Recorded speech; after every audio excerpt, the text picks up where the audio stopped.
why does it have to be about money when it comes to worship? And how can we even change that desire for money so that we want to invest in heaven? Today, we're going to be talking about how to conquer that desire to only feed our appetite for money and invest in a greater appetite for the kingdom of heaven.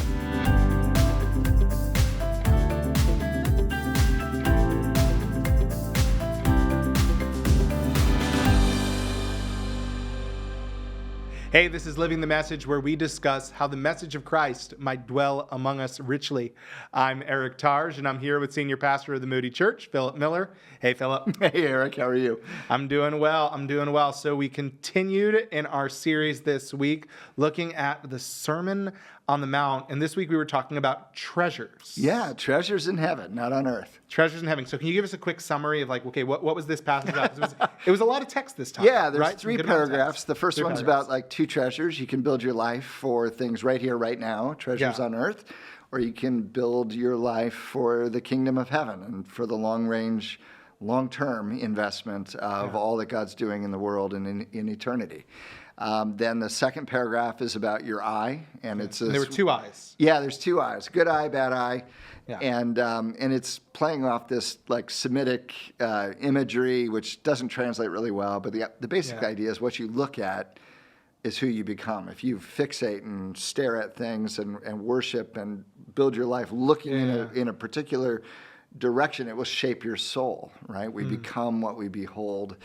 And so if our eye is fixated on good and healthy and right things, then our whole body will be full of life and light. And if we are fixated on the wrong things, we'll find ourselves all messed up on the inside, full of darkness. And so that's kind of the imagery of the second paragraph. And then he closes and says you can't serve two masters in life. You have to pick one or the other. You're going to have to choose between God and money. You can't stay on the fence, sort of live for the money and stuff of life, or God, but at the end of the day, you're going to have to make a choice. So that's his whole presentation on treasures in heaven. So I was actually talking about this with my college students, especially that last one of the masters of money, because it would be so much easier if Jesus would have just talked about our time.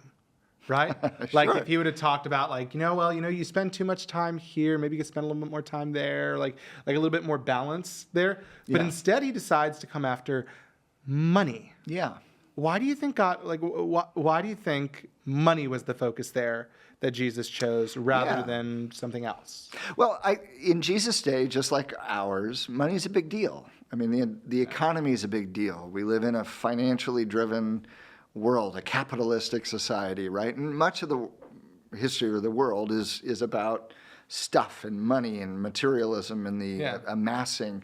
Like everyone's trying to build their own kingdom, build their own little place in time and space. And really what money is it's our time. We've exchanged our lives, which we spend. We even use that's monetary language about time. We spend time, we invest time, we waste time. That's all monetary. And even energy, right? Right? I feel spent. Yeah, exactly. And so it's interesting. When we come to talk about life, we often couch it in monetary language because that's what we're doing. We're in our careers, in our lives, we're taking time, our days, and we're exchanging them for a paycheck, so that we get money in exchange for our effort, our time, our investment, right? So we're translating time, our life, into money, and then we use that money in various ways. And so in Jesus' day, just like ours, money kind of makes the world go round. And so much of life is about amassing, having more, building more, securing more, bigger, better houses, bigger, better cars, bigger, better investment portfolios, and bigger, better whatever. Whether in Jesus' day it was like landowners, that was the big thing. Now it's more like investment portfolios. But the reality is we tend to spend our lives trying to amass some sort of kingdom for ourselves. Yeah. And Jesus is saying that really messes us up.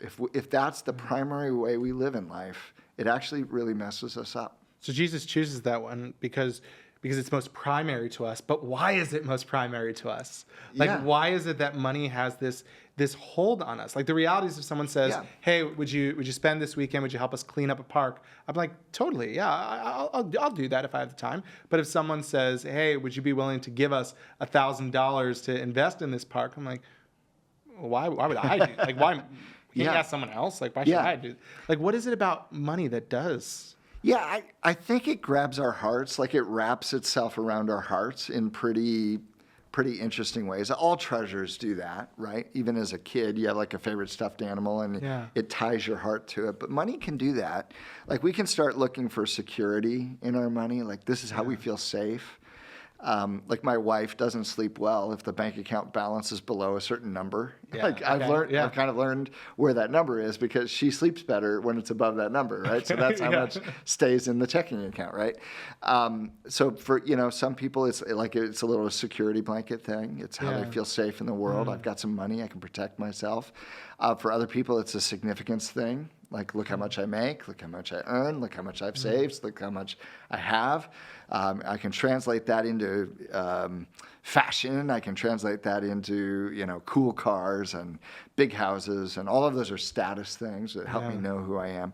And other people wrap around, their whole satisfaction in life around material goods because it's like, this is what's going to make me happy. I can buy that thing and I can Yeah. treat myself and I can, kind of be happy in life. I can take that trip and I can invest Yeah. in these ways. And like, it's all about me and being happy in life. And so I think it's not the money itself. It's the things we're digging for underneath the money. Yeah. That is the real thing that's underneath it for our soul. Security, significance, satisfaction. Yeah, I wasn't sure if you meant to make an alliteration there, but I was Oh, like, wow, as yeah, I was I looking did. through, I was like, I was writing them down in the notes, and I was Yeah. like, yeah, that could preach. Yeah. But yeah, I'll save it for later. Yeah. you'll save it for later. But no, yeah, I mean, all of that really does make sense. Yeah. That's core to how we feel, and it definitely shapes our hearts in negative ways and can make us become, in fact, just very greedy. Yeah. Like yeah. greed grows because of that obsession with safety, Yeah. significance, and satisfaction. Yeah. Well, what's interesting is, so in the first paragraph, Jesus is talking about your treasure. Where your treasure is, there your heart will be also. In other words, wherever the treasure is, it tethers our hearts to it. We're drawn in to our treasure. There's no such thing as just having a treasure that doesn't mess with us. It will mess with us. It's like a big gravitational center, and your life will begin to orbit around your treasure. Yeah. And so what happens is we get sucked in. Well, if the treasure we have is temporary, earthbound, and it's fragile, like it's vulnerable to rust and decay and moths eating it and being stolen, it's vulnerable. Yeah. Then what it does to our hearts is makes us anxious because we can lose it. We have to hold on to it. And then when we do lose it, we ultimately are depressed because, that's where our security, significance, satisfaction was. Now I'm depressed about it. And if I can't take it with me into glory, into the world to come and the kingdom of heaven, then what happens to my heart when the very thing I was living for is now stripped away and I can't actually take it with me? Yeah. My kingdom falls, and now I have to discover life in a whole new kingdom, the kingdom of heaven. But if my heart has been tethered to the earthly thing, now my heart has no moorings, no bearings, no. You see what I'm saying? Like it Totally, messes us up, and so that's the whole paradigm. Jesus is like, look, it can really mess you up if you live for these things that are temporary and fragile and vulnerable, and then it messes with your eye, right? The second metaphor, your eye, is the way you look out at the world. It illuminates the inner part of your life as you fixate and look at things around. And if you have the wrong thing you're looking for in life, you're fixated on the wrong thing, you're dreaming about the wrong thing, wrong vision, it's going to really mess you up on the inside. Like if you make an idol out of money or stuff or whatever, it'll really twist you on the inside and create a darkened kind of living. And that's what he's trying to protect us from. Yeah. Well, I think all the stuff that you're talking about is just revealing, I think, as I think about it, just the fact that at the center of greed is unbelief. It's an unbelief in even what we talked about a couple weeks ago in the Lord's Prayer of give us this day our daily bread. If we don't believe that he's truly the one that gives the daily bread, we're not going to give, and we're going to make our bread the idol instead of him. Yes. So that's a really good insight. The Sermon on the Mount keeps coming back to this paradox, this choice between living as an orphan and living as a child of God, right? Yeah. That Jesus has made it possible to have God as our Father in the kingdom of the heavens, Yeah. right? And we can step into that abundant life right here, right now. It's on offer in Jesus. And so I can live like a child, simply trusting in the provision and care of my Father, or I can go out and live like an orphan in the universe. And orphans are alone. They can't count on anybody. And so it's scarce. There's scarcity mentality driving it, right? Yeah. And I got to get what I got to get. I'm desperate to secure whatever little kingdom I can build for myself because I'm not at home in the kingdom of heaven, right? And so what happens is the orphan-hearted posture goes out in the world and turns greedy. Yeah. Almost by definition, because it's a self-secured, self-satisfied, self-signifying posture of living. And so I have to look to all these things in life to prop up my existence, to build a little kingdom for myself, because I'm all I've got. Yeah. And that's this orphan-hearted life. And Jesus is inviting us out of that into the wideness and fullness and beauty of a life in the kingdom of heaven, the abundant life that Jesus offers. So for someone who would say, like, hey, listen, currently as I look at my life has been devoted to the bread. It's been devoted to money. It's been devoted to accumulation of resources. What does it actually look like to be devoted to God? Because I think that can be really nebulous to some people, kind of ethereal, right? Like it feels like, is that supposed to be inward? Is that outward? Like, is it just knowledge based? What do you think that should look like to have that devotion? Yeah. Well, so the principle is if I'm investing my time, talent, treasure, all that I am, my life, as if this world is all there is. Right? That these 70, 80, 90 years, whatever I have, that's what I've got. And whatever I amass in this life, you only live once, enjoy it, and then it all goes, away. And like, if I'm living on that horizon, like that's the way the life really is, I'm going to be vulnerable to all this kinds of stuff. But if the horizon of my existence is widened out, and I recognize that I'm actually only here for 70, 80 years, but I'm going to live forever somewhere, right? I'm going to live forever.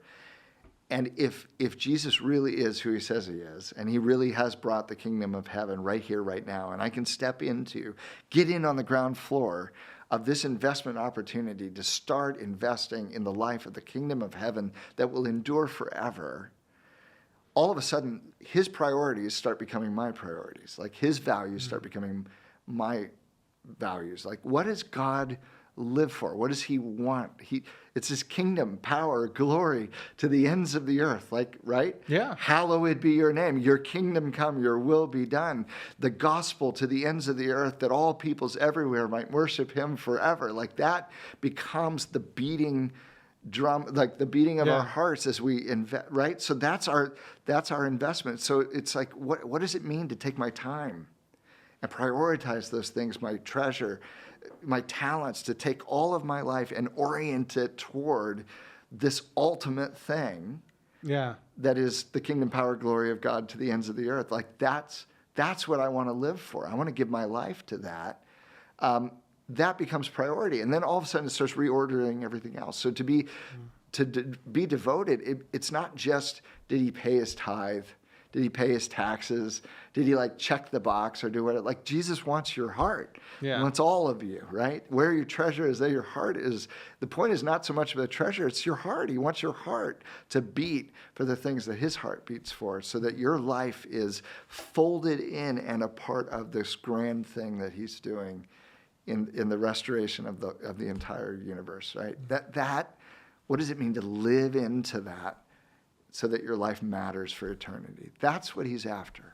So I think some people just really struggle with the question of how do you do this practically in a way without neglecting the things of your responsibilities here on earth? Yeah, right. Because you get preachers on TV that say, "Hey, give me $1, give me $5." You have a whole bunch of people that go poor, giving money to wealthy preachers for the purpose of hoping that they'll get something in Right. the end, and Right.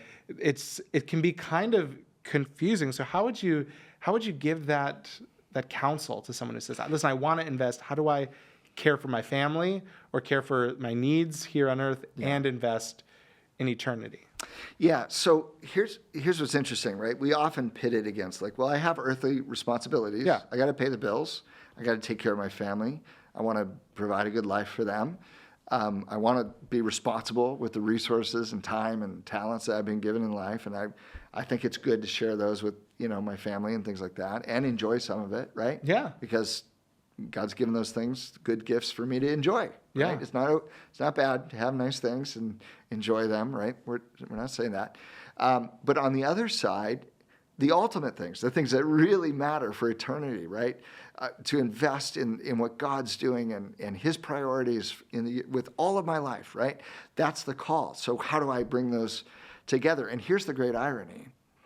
When I make an idol out of my money, my resources, my material things, whatever I have in life, even my family, when I make a good thing into an ultimate thing, I turn it into an idol, then I'm prone to anxiety and depression and all the vulnerabilities and the darkness of life that Jesus talks about here. I'm actually not a good father. I'm not providing in a good way. The money owns me. I don't own it. It owns me. My stuff owns me. Yeah. I'm wrapped around the axle. I'm actually less effective at all of those things I think I'm doing in providing for my family. And I'm actually really not effective when I use those things as an idol. But if I bring all of my stuff and my resources and all the treasures of my life and I bring them under the lordship of Jesus so that He has top place in my life and everything, then guess what He does? He calls me to love my family and to provide for my family and to act wisely with my resources. So I end up doing all those same things, but I do them in freedom rather than because I'm wrapped around the axle of an idol, right? Yeah. And so the weird thing, C.S. Lewis says, aim at heaven and you get earth thrown in. Aim at earth and you lose both. You get neither. And I think that's really powerful. Like, aim at heaven, you get earth thrown in. It's a bonus. Yeah. But wait, there's more, right? You get earth too. But if you aim at earth, you actually end up losing both heaven and earth in the process. And so the best way to love your family and provide for their needs and steward the resources you've been given is not to turn any of those things into an idol, to bring them under the lordship of Jesus, to grab a hold of the ultimate vision of His glory and fame and majesty and the gospel to the ends of the earth, and to live your life for Him. And all that other stuff will be healthier under the lordship of Jesus when you bring it all under. Does that make sense? Well, yes, but how do you actually do it? It's practically, yeah. It's one thing to say invest there instead of here, but what does it actually look like? How do you train your soul? Because at the end of the day, I have a Robinhood account. I'm not sure if you do. Yeah. So I invest money and I see it go up and down and mostly down Green lately. Is good. Green is good. Red is bad. Red is bad. And when I think about heaven, I'm like, okay, so am I just telling myself, hey, well, this is really God's money and I'm doing all the same things that I would do otherwise? What does it mean to actually shift in this way? How do you actually lessen that desire for earthly treasure and grow the other way? Because I think it's not clear for a lot of us. Yeah. So yes and no to your question. So how clear as mud. How do you train your heart to the right kinds of treasures? Yeah. Right? Because ultimately what Jesus is talking about is the realm of the affections. And what heart, are these treasures? Right? I think that's even a big thing. Yeah, right? well, yeah. What is the treasure? Because here the treasure's money. It's more money. I invest here, I get more. What's the treasure? Well, and Jesus is inviting us off that completely. In heaven, the streets are paved with gold. Yeah. So the greatest asset you could have to protect your wealth, long term, right, is gold, right? It's not a great builder of wealth, but it's a great retainer of wealth, right? Yes. And in heaven, they just walk on it. right? Yeah. Street cleaner, just kind of dust it, and it's just pavement. Yeah. That's It's nothing. in other words, yeah, you walk over your greatest treasure in heaven, it's underfoot. It's just, right? So in other words, the kingdom of heaven is an economy that is totally beyond anything we can imagine. There's no scarcity. Everything is good. It's in the presence of God where he rules over all. It's bountiful and free. And so, it's not about monetary stuff in heaven at all. It's about being with God, being his child.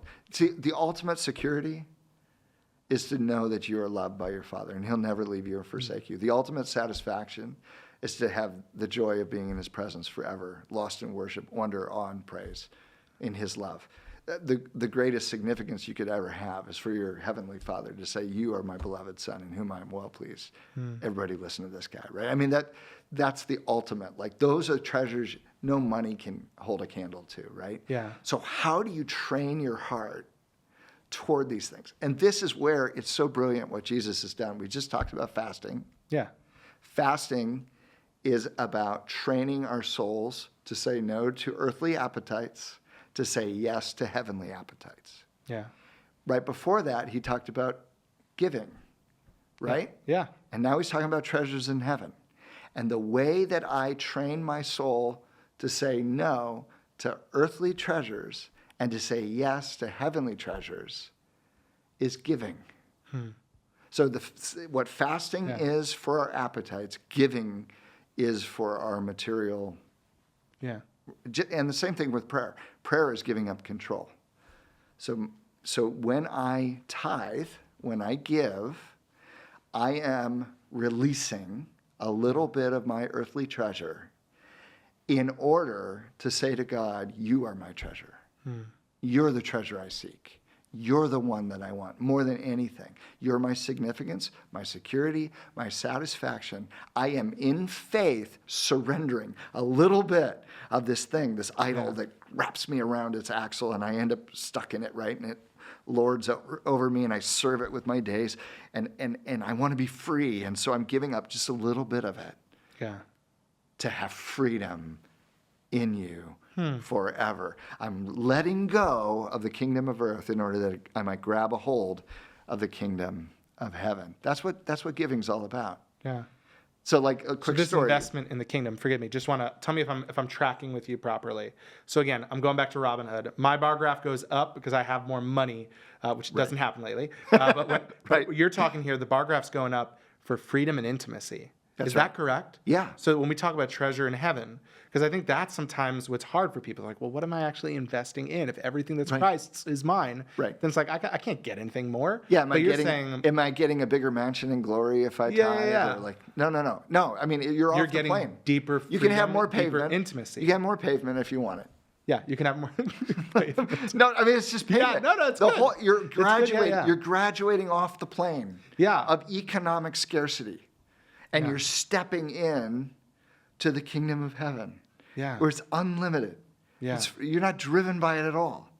And what you have instead is the freedom of intimacy of a loving, worship-filled existence in the presence of God, full of life and abundance forever as his child. Yeah. Like, it's like becoming a little kid. When you were a little kid, you weren't ruled by money, right? You just grew up at home. You got $5 for your allowance or in your birthday card, and you thought you had won the lottery, right? Basically. Because you have no concept of economy. You were free. You weren't stressed. You weren't anxious. You weren't slaving for anything. You were just alive. Yeah. And Jesus, God the Father, our Father, who loves his kids and knows what we need and delights to give it to us, is inviting us into this childlike trust to live with him forever. Right? And to start doing that right here, right now, in the kingdom of the heavens. Yeah. That's the invitation. So, I mean, a little story. So, Please. Krista and I were in seminary. Okay. And I had talked myself into not tithing, not giving. Okay. And the reason was I was paying seminary tuition, and I'm giving my life to Jesus, and I'm paying these seminary bills, and it's going to a Christian organization, and that's my tithe, right? I was thinking this way. I still gave money to church, but I thought, we have Krista and I were both paying 2 student bills, working part-time. We were just scrimping by, barely making it. Gotcha. And so that was my way of balancing the budget and talking myself into disobedience. Okay. And one moment, Krista and I sat down and we realized, like, we're going to spend the rest of our lives saying the greatest and most free thing you can do in your life is obey Jesus in every area. And if people come up and say, what does Jesus teach about giving? We would say at a minimum 10%, right? I mean, that's just what the Bible teaches. Yeah. So we were like, are we going to actually obey this or not? Are we going to, like, we're going to seminary, training to be in ministry. Are we actually going to obey it? And I couldn't make the budget work, Eric. I couldn't balance the numbers. Yeah. And I was like, I don't know how to do this. Anyway, so we just sat down and we said, you know what? We're going to do it. We are going to start giving a full 10% of our income to the work of God, even though we don't know how our bills are going to get paid. Okay? It was the scariest thing. One of the scariest things I've ever done. Because all of a sudden, I had to live in a different reality. I had to step out of the kingdom of earth and start to live as if God is my Father and He has infinite resources and He is desirous to take care of His children when they walk in obedience. Right? Yeah. I had to live into that reality. And here's what's crazy, and there's no one-to-one correspondence here, but that was the year I got the biggest scholarship of my seminary career. And all of a sudden, we got back more than we had ever given up because God took care of us. And I learned there's this abundant life in the kingdom of heaven when you walk in obedience to Jesus. Now, it's not a guarantee. It's always going to work that way. Yeah. But I'm telling you, there's a freedom. Yeah. Freedom from money, freedom from worry, freedom from stress, freedom from all of this desperate idolatry that we live in the machine of it. There's a great freedom. That's what Jesus wants for our soul. Yeah. And He's inviting us in. Well, what you just said there is so interesting because I was just talking with a bunch of college students about this in the Proverbs. For some reason, I can't remember where it is. It might be Proverbs 12. Someone can correct me in the comments or something if you'd like. But where it talks about like that great oxymoron of like the person who gives freely, they come out and they'll receive, and the person who holds, it'll come to nothing. Like one of the pieces of wisdom of the upside down kingdom is that those who are generous, God does, like He takes care of them. He will take care of them. Yeah, a tight fist is the sign of control and stick it to people, right? Yeah. But even a dog understands this, right? Yeah. You just come to me open-handed, right? That there's a vulnerability to open-handed living. Yeah. And great freedom there. And that's what Jesus wants for us. So let me end with this last question. And once again, a reminder to all of you who are listening into this, you can always submit your questions. We love to hear from you, whether it's a question, a comment, or maybe you just want to let us know how this podcast has been able to help you. You can do that by texting 312-682-1888 or by emailing livingthemessage@moodychurch.org. So the last question I want us to talk about is how? How do we actually do this? How do we lessen our desire for money? So if you could give people today, if someone said like, hey, listen, I want to kill this desire that this is my focus and I want to live for the heavenly treasure, what's maybe a couple things that you might recommend for kind of building that muscle this week? Yeah. Well, I do think giving is a primary tool that Jesus has given us. It's been used throughout, all of human history, right? Yeah. Even all the, not even just Christian or Jewish history, but almost every religious practice out there talks about giving, right? Yeah, talks about alms. Right. And so the question is why, right? The skeptic in you goes, well, they just want your money. Well, and there's probably some truth to that. But the flip side of it is it's actually good for your soul to give, to surrender, to not live. So we know saving's important. That teaches contentment, right? When you don't consume all the way, every ounce of the money you bring in. Giving teaches generosity. Everything God tells us about money ultimately is for our good. God doesn't need our money. There's no scarcity with him. It's not about enriching God and like he's just taking, his cut like the government does. It's good for us when we give. And I would say whatever the idol is in our life, learning to just surrender a little bit of that is really good for our souls. It'll hurt.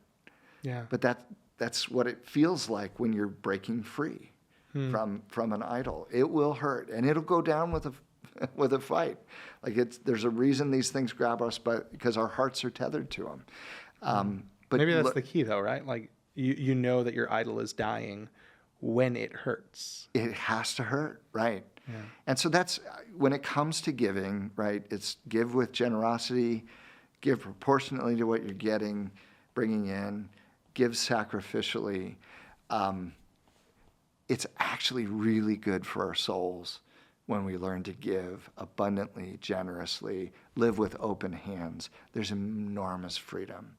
And it's an adventure to live life in the reality of the kingdom of heaven, where God is your good father and you're a child in his kingdom, and you just don't worry so much about all the stuff and all the money and all the stuff.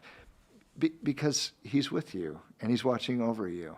It's not a cause for unwise living or negligence or anything like that. You're still walking with prudence and wisdom. But there's a great freedom from this thing owning you. Yeah. That's what Jesus wants. And so I would say use giving as a tool to like shepherd your own soul. So sit down, figure out, maybe you can't go to 10% immediately. Maybe it's like start with 2%. Go to 3, go to 4, go to 6, go to 8, like stair step it, but like get directionally on the path to trying this out, like to actually steer your soul toward the economy of heaven and live on the horizon of eternity. It's a beautiful invitation. It is. Well, do you want to get involved in the economy of heaven? Do you want to invest there? Recognize that it is going to hurt, but it's a muscle that does need to be developed. We are so grateful that you took this time to be with us today on Living the Message. Again, we encourage you, if you have questions or other things that you want to submit, you can do so by texting us at 312-682-1888 or by emailing us at livingthemessage@moodychurch.org. We are so glad that you listened to this. If you enjoyed the conversation, be sure to like and subscribe. Hit the notifications button so that you can get notified every time an episode drops. Be sure to leave us a rating if you're on iTunes. And do share this. Share this with someone who you think might benefit from it. It's a great way to help this podcast to grow and help others to know of the resources coming available from the Moody Church. We truly hope that you were encouraged, equipped, and enabled to now go and live the message.